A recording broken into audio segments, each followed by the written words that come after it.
Hello students, आज हम लोगों का जो लेक्चर है उस लेक्चर में जो हमारा चैप्टर दिए जो इंडस्ट्रियलाइजेशन चल रहा था उसके हम 5th टॉपिक पे आ गए हैं, the peculiarities of industrial growth.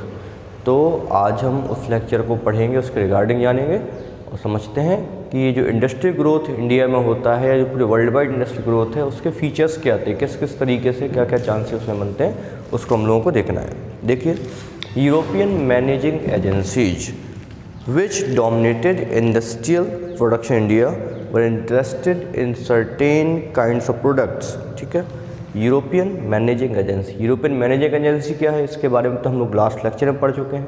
ठीक है, वो एजेंसी जिन्होंने ट्रेड को कंट्रोल कर रखा था, या यूरोप की वो एजेंसी, यूरोप की वो कंपनी जो ट्रेड को ऑर्गेनाइज या रेगुलेट करने का काम कर रही थी। तो वो यूरोपियन मैनेजिंग एजेंसी जिन्होंने इंडिया में प्रोडक्शन को डोमिनेट किया हुआ था, पर interested in certain kinds of product. वो पर्टिकुलर कुछ प्रोडक्ट्स को लेकर के प्रोडक्शन को लेकर के ज़्यादा इंटरेस्टेड थे कि भाई वो प्रोडक्ट बने जिससे पैसा अर्न हो बेसिकली। तो वो कैसे, कौन से प्रोडक्ट थे? The establish tea and coffee plantation. उन्होंने इंडिया में tea and coffee plantation establish किए। Acquiring land at cheap rate, low rate पे, चीप रेट पे लैंड को एक्वायर किया, मतलब लैंड को ख़रीदा from the colonial government, British government से। उन्हीं गवर्नमेंट है तो ठीक है, वो उनसे उन्होंने क्या किया, चीप रेट पे लैंड को एक्वायर कर लिया। एंड इन्वेस्टेड इन, और उन्होंने इन्वेस्ट किया माइनिंग में, इंडिगो में, ठीक है, जूट में, इन सब में इन्वेस्ट किया। Most of these were product require primarily for export trade and not for sale in India. Most of these were product required, ये मैक्सिमम ये जो प्रोडक्ट हैं required primarily for export trade and not for sale in India. Most of these, ये maximum जो product हैं required primarily, इनके लिए आवश्यकता होती है एक्सपोर्ट ट्रेड। ठीक है, मैक्सिमम ऐसे प्रोडक्ट थे जिनको किस लिए प्रोड्यूस किया गया था, एक्सपोर्ट करने के लिए, सेल करने के लिए। इनकी इंडिया में कोई रिक्वायरमेंट नहीं थी, इनको प्रोड्यूस इसलिए किया जाता जिससे कि इनको एक्सपोर्ट किया जा सके। When Indian business began setting up industries in the 19th century। ठीक है, अभी तक क्या था, अभी तक इंडियन इंडस्ट्री सेटअप नहीं हुई थी, लेकिन जब इंडियन इंडस्ट्री सेटअप होना स्टार्ट होती है 19th सेंचुरी में, they avoided competing with Manchester good. तो स्टार्टिंग वाले टाइम पर उन्होंने ये कोशिश की कि मैनचेस्टर के जो आइटम्स हैं उनके साथ कंपटीशन ना करना पड़े, यानी कि जो मैनचेस्टर बना रहा है वो हम बनाएंगे ही नहीं, तो उनसे कंपटीशन ही नहीं होगा। तो 19th सेंचुरी में, लेट 9th सेंचुरी में जब इंडियन इंडस्ट्री सेटअप होती है, इंडियन इंडस्ट्री बनना स्टार्ट होती हैं, तो उन्होंने मैनचेस्टर गुड्स के साथ कंपटीशन को अवॉइड किया। ठीक है, इन द इंडियन मार्केट में। तो क्या प्रोड्यूस कर रहे थे? Since yarn was not an important part of British import into India. तो यार्न एक ऐसा पार्ट था जो कि इंडिया ब्रिटिश से नहीं आता था। ठीक है, the early cotton mills India produce course cotton yarn. तो इंडिया में स्टार्टिंग में जो प्रोड्यूस हो रहा था क्या होता, कोर्स कॉटन यार्न। ठीक है, यानी कि यार्न प्रोड्यूस हो रहा था, थ्रेड प्रोड्यूस हो रहा था, रादर देन फैब्रिक। फैब्रिक मतलब कपड़ा। ठीक है, कपड़ा की जगह क्या प्रोड्यूस हो रहा था, उस फैब्रिक की जगह वहाँ पर यार्न प्रोड्यूस हो रहा था, थ्रेड प्रोड्यूस हो रहा था। ठीक है, क्लियर। तो स्टार्टिंग मैनचेस्टर में क्या प्रोड्यूस हो रहा, फैब्रिक गारमेंट्स प्रोड्यूस हो रहे थे, तो हमने क्या किया, फैब्रिक प्रोड्यूस ना करके उस चीज़ को प्रोड्यूस किया जो कि वो प्रोड्यूस नहीं कर रहे थे, यानी कि यार्न प्रोड्यूस करने का काम किया। When yarn was imported was only of the superior variety. तो अपने इंडिया में या तो यार्न आता नहीं था, अगर यार्न आता था तो सुपीरियर वेराइटी का। हमने कोर्स वेराइटी यानी कि मीडियम वेराइटी या फिर रफ वेराइटी का थ्रेड या यार्न प्रोड्यूस करना स्टार्ट किया था। The yarn produce in India spinning mills was use by handloom weavers India. और जो यार्न इंडिया में प्रोड्यूस हो रहा था उस यार्न को कौन यूज कर रहे थे, अपने इंडिया के हैंडलूम वीवर्स यूज कर रहे थे। और या फिर और एक्सपोर्टेड इन चाइना, या फिर उसको चाइना में एक्सपोर्ट किया जाता था, चाइना में सेल किया जाता था। ठीक है, तो ये सिचुएशन थी इंडियन मिल की। ठीक है, by the first decade of 20th century के फर्स्ट डिकेड में, ठीक है, फर्स्ट 10 ईयर में a series of changes affect the pattern of industrialisation. बहुत सारे ऐसे चेंजेस आते हैं जिससे कि इंडस्ट्रियलाइजेशन में चेंज आता है, इंडस्ट्रियल पैटर्न में चेंज आना स्टार्ट होता है। एट द स्वदेशी मूवमेंट गैदर्ड मोमेंटम। जब स्वदेशी मूवमेंट ने मोमेंटम, स्पीड गेन कर ली। ठीक है, स्वदेशी मूवमेंट चल रहे थे अपनी कंट्री में। इंडस्ट्रियलाइजेशन वाला चैप्टर हम लोगों ने जब पढ़ा हुआ है तो उसमें ये चीज़ शो की गई है कि किस तरीके से स्वदेशी मूवमेंट के बाद से फॉरेन गुड्स को बॉयकॉट किया गया।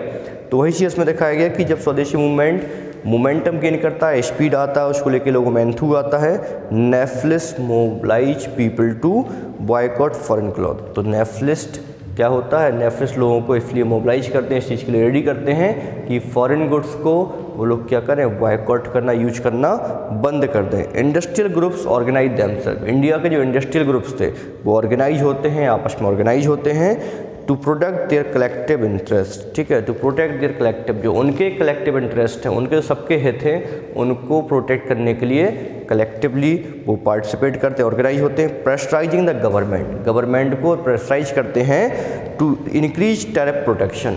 वो ऑर्गेनाइज होता है अपने यहाँ के इंडस्ट्रियल ग्रुप्स, गवर्नमेंट को प्रेशराइज करता है कि उनको प्रोटेक्ट करने के लिए क्या किया, टैरिफ प्रोटेक्शन। टैरिफ क्या होता है, टैक्स। अगर किसी भी गुड्स को हमें अपने कंट्री में नहीं मंगाना है या हमें अपनी कंट्री में सेल करने से रिस्ट्रिक्ट करना है, तो सीधे मना नहीं करना है, अपन क्या करें, टैरिफ लगा दें, यानी कि टैक्सेस लगा दें। जो हमारे यहाँ पे सामान आ रहा है उससे हमें टैक्स इतना लेना स्टार्ट कर देंगे कि वो गुड्स इतनी महंगी हो जाएगी कि उसको कोई परचेज ही नहीं करेगा। तो अपने आप क्या होगा, अपने आप वो गुड्स का वैल्यू या गुड्स का डिमांड डिक्लाइन कर जाएगा। ठीक है, तो वही हमारे उन्होंने बोला, इंडस्ट्रियल ग्रुप ने टैरिफ प्रोटेक्शन की डिमांड की। ठीक है, From 1906, moreover, the export of Indian yarn to China declined since produce from Chinese and Japanese mills flooded the Chinese market.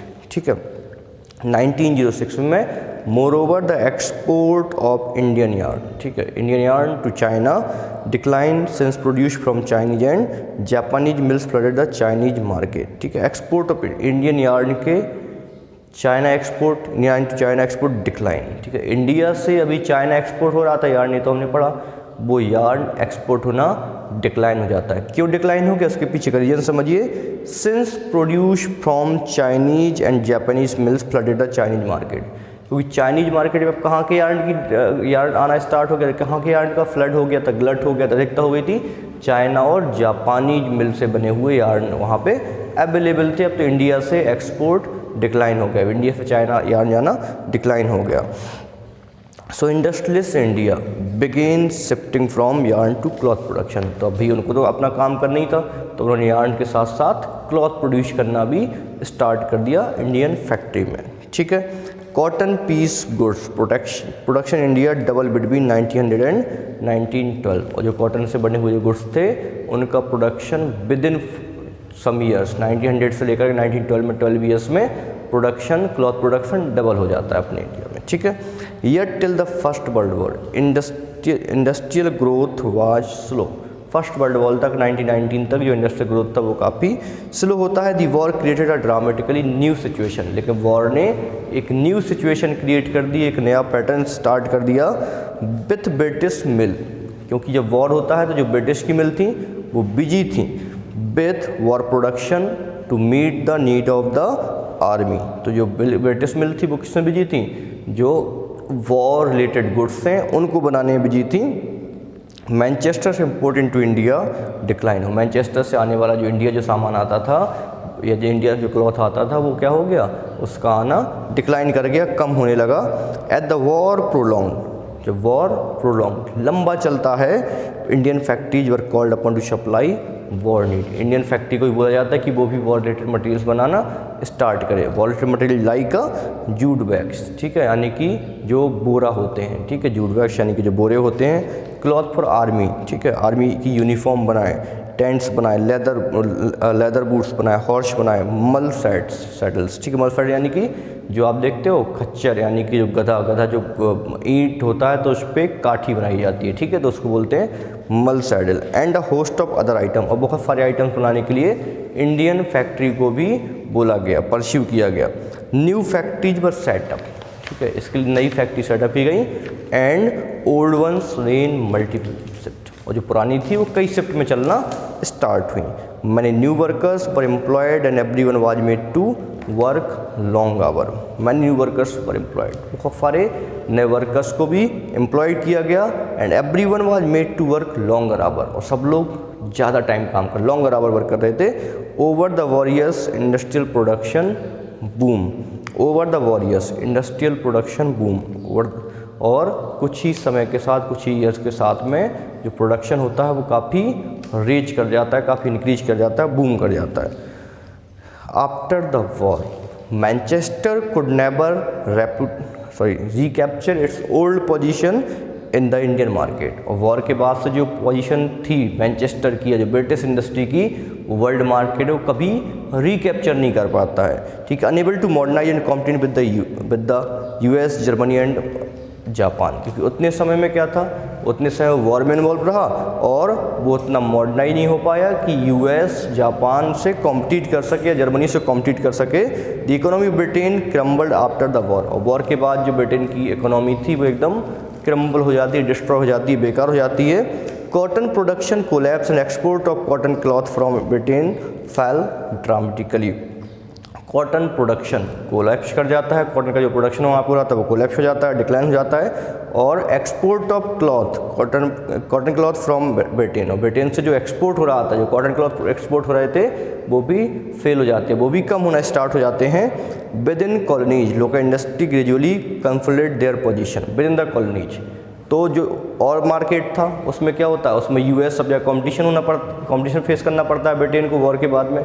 इसके अलावा क्या होता है कि कॉलोनीज में जो लोकल इंडस्ट्रियलिस्ट थे, जो लोकल वहाँ के लोग, जैसे इंडिया के लोग हो गए, जो इंडिया के इंडस्ट्रियलिस्ट हो गए, ग्रेजुअली कंसोलिडेट देयर पोजीशन यानी कि अपनी पोजीशन को पहले से स्ट्रॉन्ग कर लिया।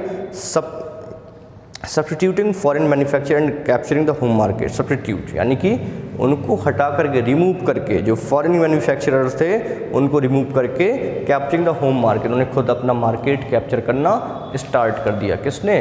कॉलोनी के लोगों ने, जो कॉलोनीज के जो इंडस्ट्रियलिस्ट थे उन्होंने खुद का मार्केट कैप्चर करना स्टार्ट कर दिया, ठीक है। तो इस लेक्चर को अगर हम वन शॉट में हम लोग पढ़ेंगे तो फिर से इसको एक बार हम आते हैं कि यहाँ पे क्या कंडीशंस होती है। तो दी पैक्युलरिटी जब इंडस्ट्रियल ग्रोथ था तो इसमें हम लोगों ने स्टार्टिंग में देखा कि जो यूरोपियन मैनेजिंग एजेंसीज थी उन्होंने पर्टिकुलर कुछ गुड्स के प्रोडक्शन पर ज़्यादा फोकस किया, उन गुड्स के प्रोडक्शन पे ज़्यादा फोकस किया जो कौन सी गुड्स थी जो कि इंडिया में रिक्वायर्ड नहीं थी, सेल करने के लिए प्रोड्यूस की जा रही थी, लाइक जैसे कॉफ़ी प्लांटेशन, डी प्लांटेशन, इन पे फोकस करना ज़्यादा स्टार्ट किया।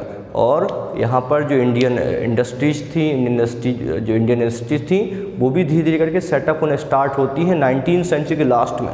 लेकिन उन्होंने ये कोशिश की कि हम मैनचेस्टर से बनी हुई गुड्स के साथ कॉम्पीट ना करना पड़े, कॉम्पिटिशन को अवॉइड किया और उन्होंने कॉर्स थ्रेड यानी कि लो वैरायटी का या मीडियम वैरायटी का थ्रेड बनाना स्टार्ट किया, जो कि एक ऐसी चीज़ थी जो कि ब्रिटिश से इंडिया एक्सपोर्ट नहीं की जाती थी, और अगर होती थी तो बहुत सुप्रीम वैरायटी का यार्न यहाँ पर आता था। क्लॉथ का प्रोडक्शन स्टार्टिंग में नहीं किया, तो इंडिया में थ्रेड बन रहा था वो तो या तो इंडियन हैंडलूम वीवर्स को प्रोवाइड किया जा रहा था या फिर उसको एक्सपोर्ट किया जा रहा था चाइना में, ठीक है। धीरे धीरे करके क्या होता है कि चाइना में भी अब खुद की मिल से या फिर जापान से थ्रेड आना स्टार्ट हो गया, और इंडिया से थ्रेड जा रहा था उसका मार्केट, एक्सपोर्ट मार्केट डिक्लाइन होता है। तो इंडियन इंडस्ट्री ने अब यार्न के साथ साथ क्लॉथ बनाना भी स्टार्ट कर दिया, और 1900 से लेकर 1912 तक विद इन 12 ईयर्स ये जो गारमेंट प्रोडक्शंस था इंडिया में वो डबल हो जाता है। तो सिचुएशन अभी तक ऐसी चल रही थी। अब इसके बाद होता क्या, जब फर्स्ट वर्ल्ड वॉर आता है